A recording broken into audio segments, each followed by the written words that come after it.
Okay, hello, ladies and gents. Mr. Casham here. Just wanted to take some time to go through the application process for Canadian university systems. So I've got a few slides prepared, and I'm going to go through them just to give you a bit of an insight, shall we say. So I always start these kind of sessions with the same kind of introductory slides. It's really important to form a strong university application team. It's not just one person making a decision. It's probably the biggest decision that a student has to do, or the first time they have to do such a big decision. So it's important to take on board all of the opinions of the various members of that team: students, parents, family and friends, teachers, myself as head of sixth form, the careers advisor, and also sometimes people have outside agencies who they kind of consult with.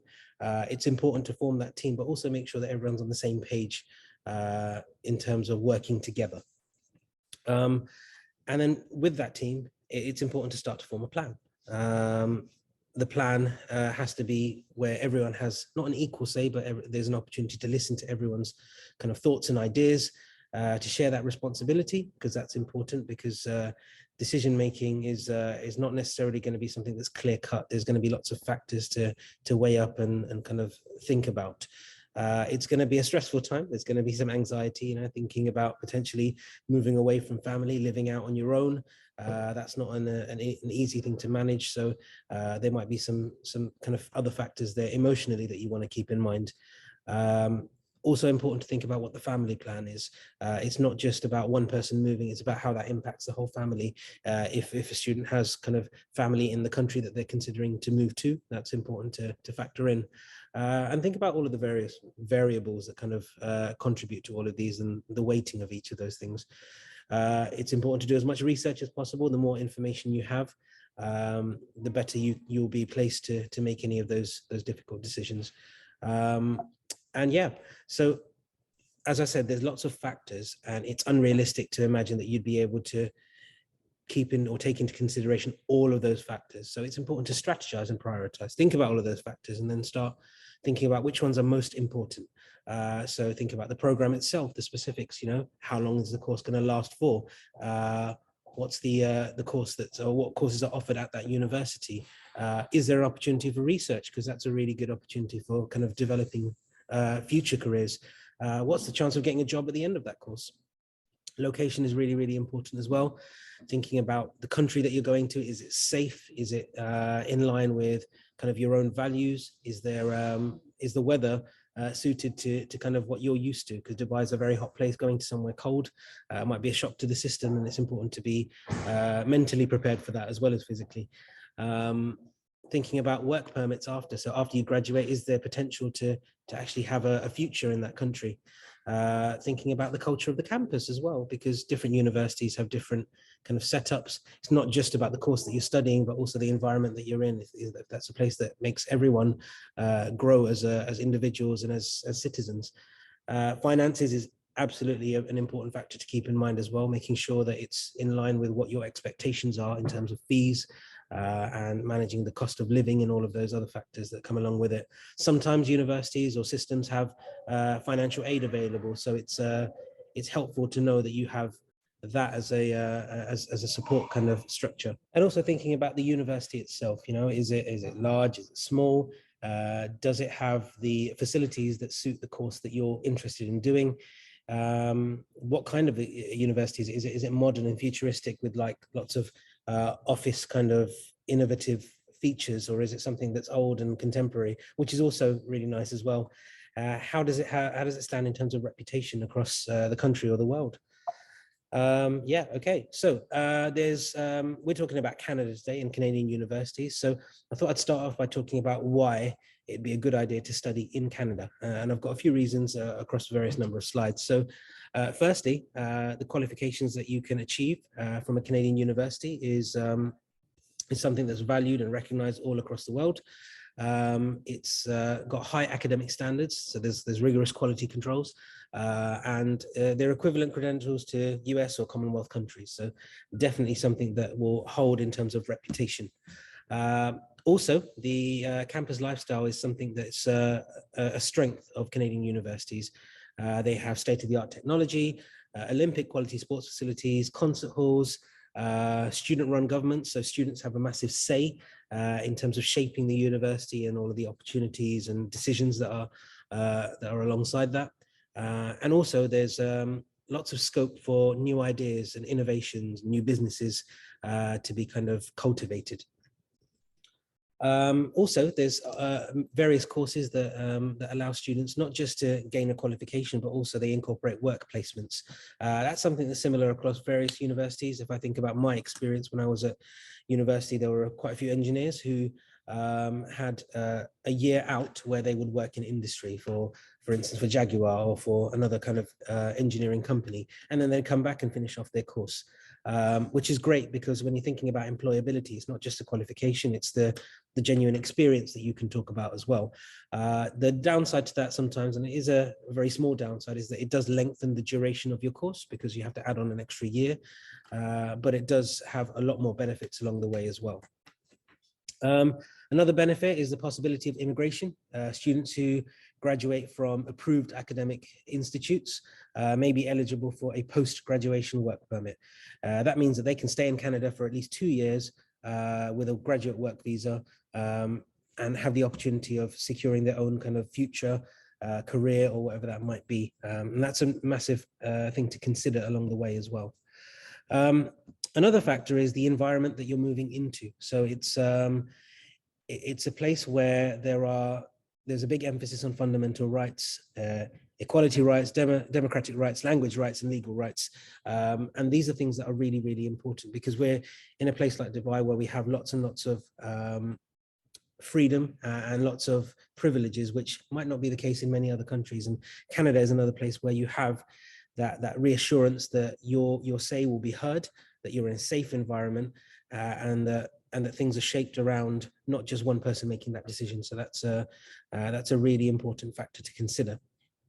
It's a multicultural society. There are a variety of ethnic groups, easy to find diverse food, which is definitely an important factor.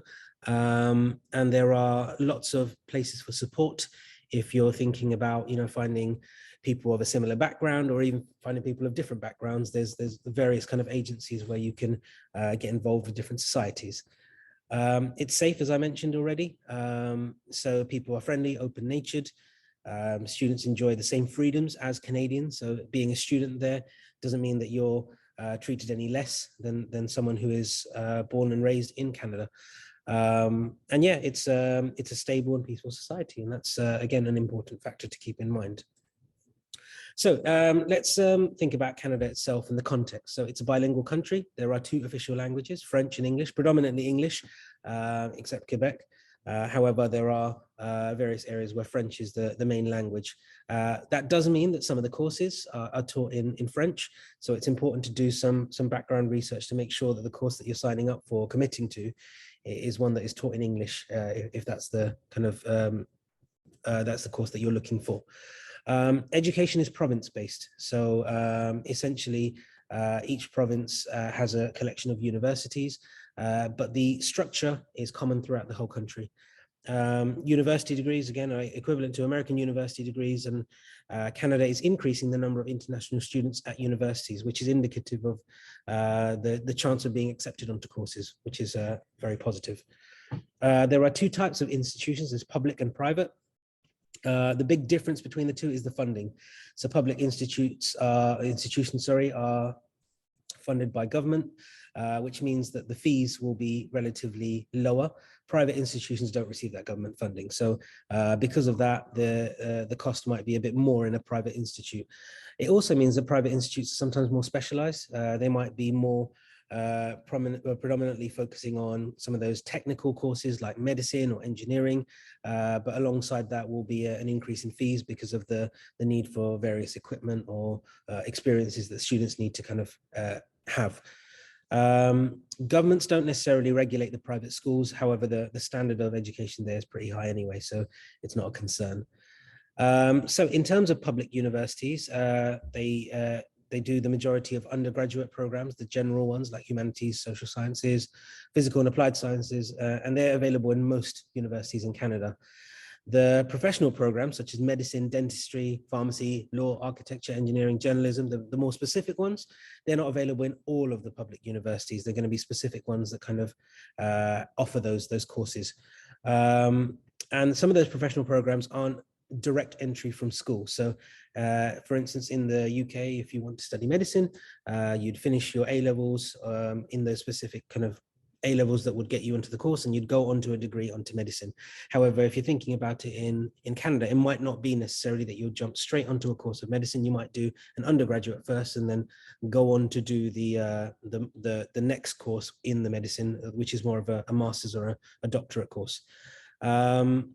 Yeah, so depending on the programs, applicants will be required to complete 2 to 4 years of undergraduate study, and then they might go on to do something after if they want to specialize. So there's 3 levels of degrees in public universities. There's the bachelor's, generally 3 to 4 years, master's, which is 1 or 2 years after the study of the bachelor's, and there's the doctoral, which is 3 years of study, including the thesis, and that's usually after the master's degree. So it's very kind of systematic. So differences, Canadian colleges. So Canadian colleges is similar to what you'd see in the US as a community college. It's sometimes seen as a bridging opportunity. So if you don't meet the requirements to get onto an undergraduate course, you can go to a Canadian college to gain that experience or gain the qualification to be able to enter onto the course that you want to get onto. The term college is often used by university campuses. So sometimes a university has a breakout college, which means that they can stay within the institute. For example, St. Paul's College is part of St. Paul's University. So let's talk about an example, University of Toronto. So if we're thinking about an honors, Bachelor of Arts or Bachelor of Science, what students need to acquire by the end of their course is 20 credits. And how those 20 credits are kind of divided depends on the student and their choice of kind of courses along the way. At the end of it, depending on what credits they achieve, they might end up with a degree that is where they specialize in something, where they acquire a major in something or more than one thing, or they have a major and minor and a couple of minors in another subject. So it's nice to know that students can shape their journey and their kind of qualification at the end of it all, and they don't need to decide that at the beginning. So so to complete a degree, you'll complete those 20 credits. Courses are offered as either half credit or full credit. So you'll choose your courses. Some of them will be worth half a credit, some of them will be worth 1 credit. And in general, students complete 5 credits per year. And each program is offered as one or several of the following types. So at the end of it all, as we said, you might end up with a specialist, a major, or a minor, depending on how many credits you've earned. And to graduate, students must acquire a minimum of the following. So they must either get a whole specialist in something, or they might get 2 majors, or they might get 1 major and 2 minors. Okay, so thinking about universities in Canada, there's about 125, public and private. As I said, they're province-based. Ontario is the biggest province containing the universities, 21 universities. And the top 3 universities, or the top 3 rated universities, are McGill, University of Toronto, and the University of British Columbia. In terms of admissions, entrance criteria may vary between institutes, and the application process is directly to the university. However, if you're applying to a university in Ontario, being the biggest one, they have a centralized system, which is called the OUAC, which is the Ontario University Application Center, I believe. It's similar to UCAS, but not the same thing, but it's essentially one platform where you apply to a number of universities in Ontario. The documents that you'll require, they're your high school transcript, which essentially is a summary of your journey of grades, starting from year 10, going through to year 13. The school profile, we would provide that. So it's just for the university to understand the context of the school, what kind of qualifications, what kind of students, the demographic and all of those things. And then other things might be a portfolio or an interview of some sort. It might be letters of recommendations, although not every university will ask for this. And there is a possibility for early admissions where you can apply before the kind of the normal timeline. There are also rolling admissions, which are kind of essentially the option to apply at any time in the year. However, you want to kind of stick to applying in line with other universities, because if you're applying to other countries or other systems, it's great to have the offers in the same time so that you can make a decision based on all of your offers as opposed to waiting for one to come later on or having one really early before the others. So application forms. So as I spoke about, there's sometimes if you're going through Ontario, you have the OUAC app where you'll give things, but predominantly what will happen is the university will come back and ask for their own individual documents and application kind of criteria. So in the application form, you will choose the course that you're applying to. It's not set in stone, as we've spoken about, because you do shape it, but it's good to have some sort of direction. They'll ask about your personal kind of information in terms of your qualifications, what you're hoping to achieve, if we have any predicted grades and all of those things, your nationality. And also there will be a written component that might be a personal statement, it might be an essay question, but it will be an opportunity for you to kind of talk about yourself and give some insight into not just yourself as a learner, but also you as a person. Some universities have admissions testing, for instance, the IELTS, if there's a question about your level of English ability, and also in terms of the supporting documents that we've spoken about before. Predicted grades and transcripts are going to be provided by us as a school, and also letter of recommendations and reference letters are often by the school because we're the most recent education link. It's important if you do have an option, and if the university contacts you for a letter of recommendation, for you to let us know in as much time as possible so that we can give you the best kind of recommendation letter. And giving us as much information along the way is also helpful. So if there's things that you think that would be good for us to mention, it's important to let us know. So what universities are looking for when they look at your transcript, they're looking at your grades across from year 10 to year 13. That's essentially almost 4 years, depending on when you submit that transcript. And they'll be looking at patterns, and grades are really, really important. It's probably the most important factor. So you want to make sure that you're aspiring for excellence, but also it's important to think about the context. So if, for instance, year 10 wasn't a good year, however, year 11 was great and you improved, and year 12 is even better, and year 13, it shows that you're going in an upward trend, and that's good to kind of talk about that your journey has improved over the way. They also like to see consistency. So if you kind of maintain good grades across the 4 years, that's really good to see as well. But essentially, they're looking for your story or your journey. They want to know about you and understand you better. If you weren't here since year 10, if you've joined recently, it's important to reach out to your old school to get a transfer transcript.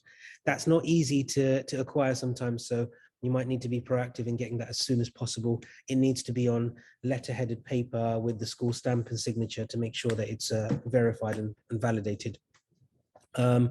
Same for the predicted grade document. That's something that's provided by us. It's on letter-headed paper. We will quite simply give the subject and the grade that we are predicting for you to achieve.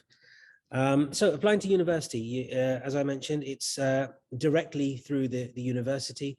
It depends on the program that you're kind of applying to. So if you're thinking about a specific course, you'll be applying to the School of or the Faculty of Sciences or wherever that might be. Most universities allow you to apply to 2 programs or faculties, and students get separate offers for both those.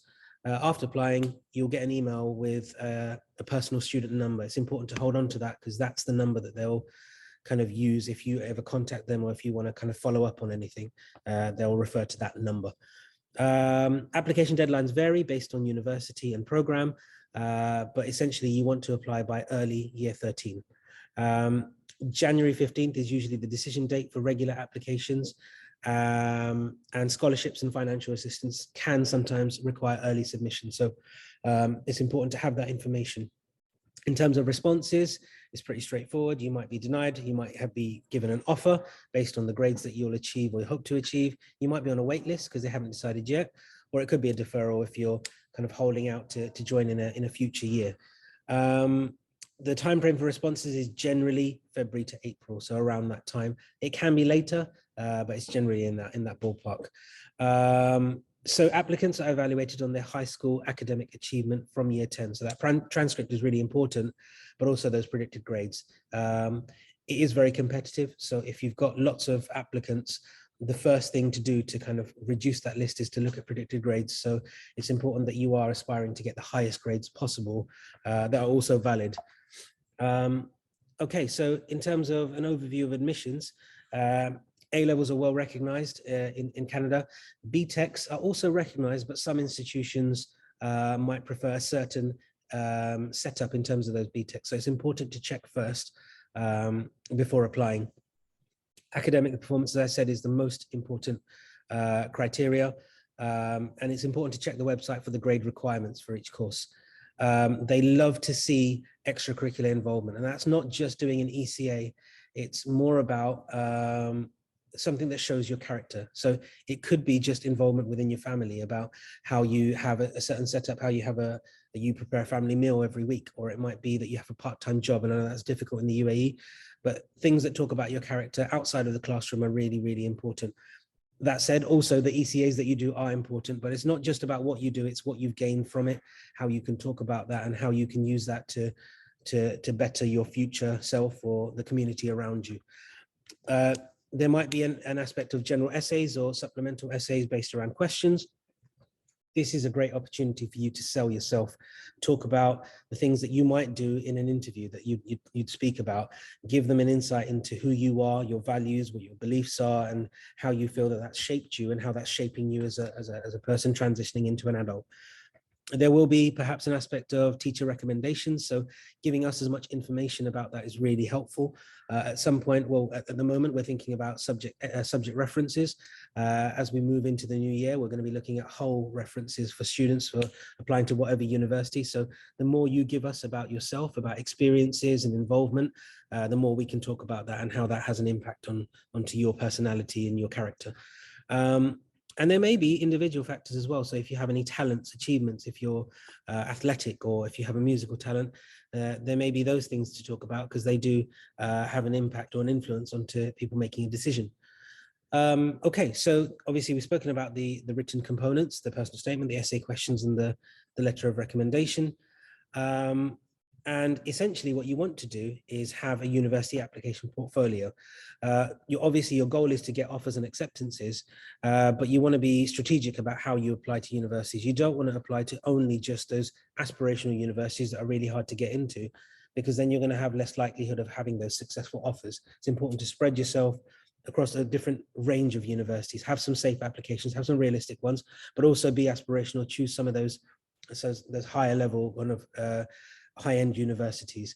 The application process for Canadian universities is very, very long, and it's very different depending on each university. So even though you might put forward a massive application for one university, it's not a simple process of copying and pasting what you've written in one university and then pasting it over to another. It does take a lot of time. So you don't want to spread yourself too thin and apply to too many universities and not do that well. We've spoken about the factors, but it's important to keep in mind that you want to make sure that you're in the best position for getting offers. Tuition and financial aid. So there is tuition fees, obviously, for university. If you're a citizen, there are different fees based on if it's in province, if you have citizenship. There are also international fees, which would be slightly more. There is financial aid available if you're a citizen particularly, but also if you're an international student, there's a link there to find out about potential financial aid along the way. Scholarships. So scholarships are something that are available for universities in Canada. The main reasons are merit. So if you're achieving very highly, you've got fantastic grades, that might make you eligible for this. Need, if you are in a position where there might be a difficult situation or extenuating circumstances, you might be eligible for this. And it's also specialized. So if you have any special talents, athletic kind of ability, that might be a possible case for justifying a scholarship. There are entrance scholarships as well. Some universities really like applicants and just automatically offer them a discount or a scholarship of some sort. But there are also separate applications. So for instance, the University of Toronto have various separate application processes for other scholarships, depending on whether you're a citizen or whether you're just someone who has some fantastic ability along the way. And there's some links down there for possible universities that offer scholarships.